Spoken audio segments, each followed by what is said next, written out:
This is Marmite, my Kenyan sand boa, and he's as close as you can get to a real-life diglet. Marmite spends about 80% of his life underneath the ground, only really coming out on a Friday night to eat his dinner. So when I decided to create my dream reptile room, I just knew I had to give my real-life diglet a gorgeous custom enclosure that's bioactive and of course, Pokémon themed. So let's get right into the video and create a gorgeous setup for my Kenyan sand boa. This is Marmite's old enclosure. It's a 45 by 45 by 30 Exoterra. He's been in this since I got him 3 years ago, so he's definitely due for an upgrade. His new setup is a 60 cube for deeper substrate and more floor space. And Viperia were kind enough to give me the enclosures for the brand new reptile room. If you're thinking about picking up a new Viv for your reptile, then I highly recommend choosing Viperia. Their high quality PVC vivariums maintain heat and humidity perfectly. And their customization options means that you can tailor this Viv to any species. You can get your own Viperia Vivarium via the link in the description or in the pinned comments. Now let's make the custom background.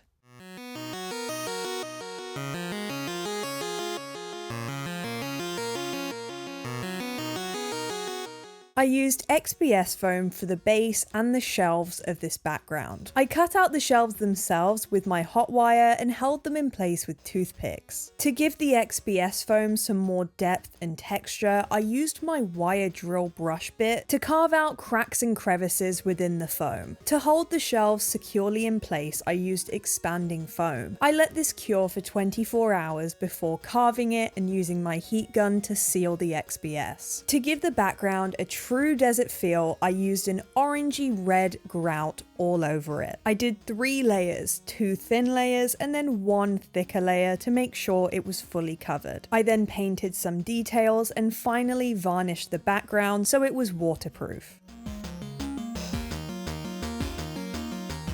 Now that the background was done, it was time to start repotting some plants. Kenyan sand boas are a fossorial species, which means they love to dig. This can make bioactive enclosures for them a little more challenging. I didn't want to uproot the plants every time I did a health check, so I used this method instead. I tipped out the old substrate and using the same pot that it came in, I placed a bit of foam at the bottom for drainage. I then popped in my own substrate mixture and added the plant back into the pot. This way I can simply pull the plant pots out of the enclosure when I want to do a health check on Marmite.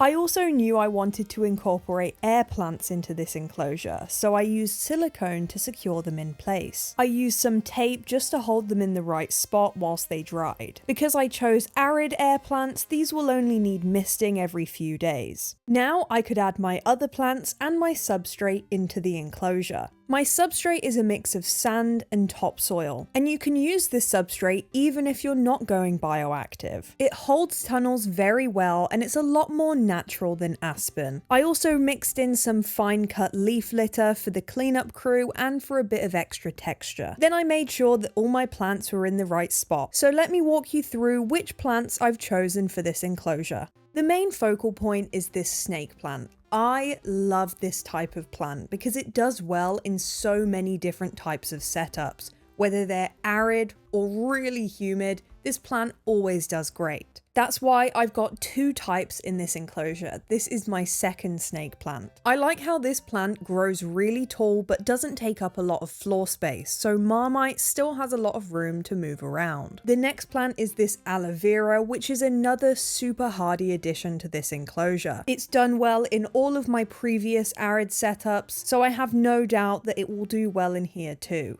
Yet again, another plant that I have had great success with is the spider plant. It will provide a lot of ground coverage for Marmite when he feels safe enough to come above the substrate, and they are incredibly easy to propagate.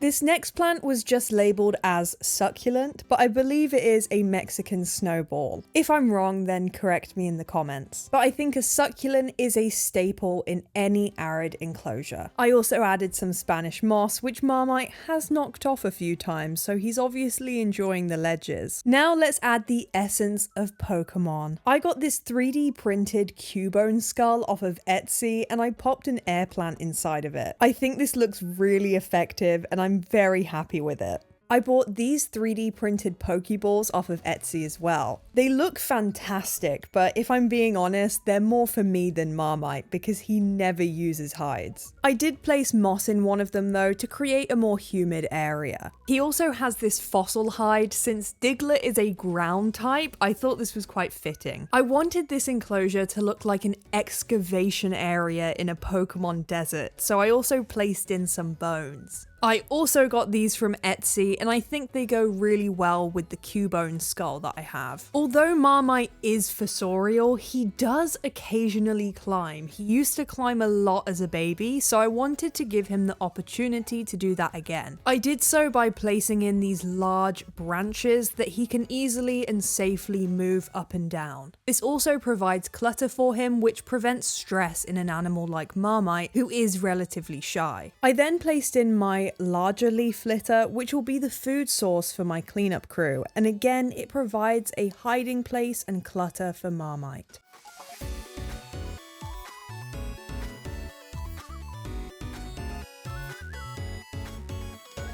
I added two different types of custodians to this setup, the first one being springtails. Springtails are fantastic at breaking down things like decaying leaves, poop, and mold. But they can't thrive without a really humid area, so what I usually do is keep it super damp underneath the water bowl so they can survive and live underneath it. The other custodian type are these giant orange isopods, which I've found do really well in arid setups. These will also take care of decaying plant matter, but the giant oranges tend to go for protein more, so they will eat more poop and they will eat shed as well.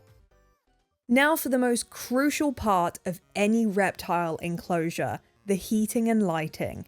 People typically use heat mats with Kenyan sand boas, but let me tell you why that doesn't really work for this species. Kenyan sand boas will burrow themselves to cool themselves down. That's how they regulate their body temperature. So if their heat source is coming from underneath or the side, then it's not very natural, and they can overheat. That's why I use overhead heating for not just Marmite, but all of my reptiles. He's got a 50 watt eco halogen since we're coming up on summer, but in winter I'll switch to 75. All my heat sources are connected to a thermostat. This is a dimming thermostat and it's set to 35 degrees. He has also got a 7% UVB unit so he can synthesize the calcium within his diet. And he's got a jungle dawn for plant growth, but also for a bit of visible light. I have all my heating and lighting on for 12 hours and off for 12 hours to create a circadian rhythm. I actually have all of my enclosures plugged into smart timers now, and I can control every single lighting element through my phone. It's pretty cool. But now let's pop Marmite into his brand new Pokemon themed enclosure and see what he thinks.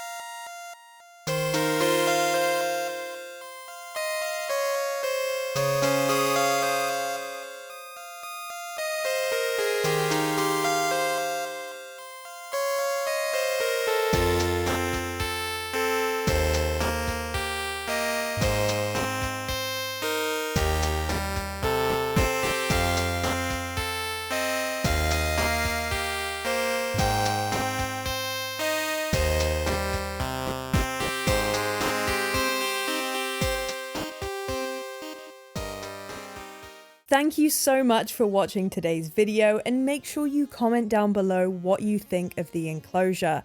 I'd also love to know what your reptiles are called, and if you have any themed enclosure plans coming soon. If you want to see more of my reptiles and my reptile room, then please make sure you do subscribe and turn on the notification bell so you don't miss any future updates. I really hope you enjoyed today's video. I hope you all have a wonderful rest of your day, and I'll see you all later. Bye bye.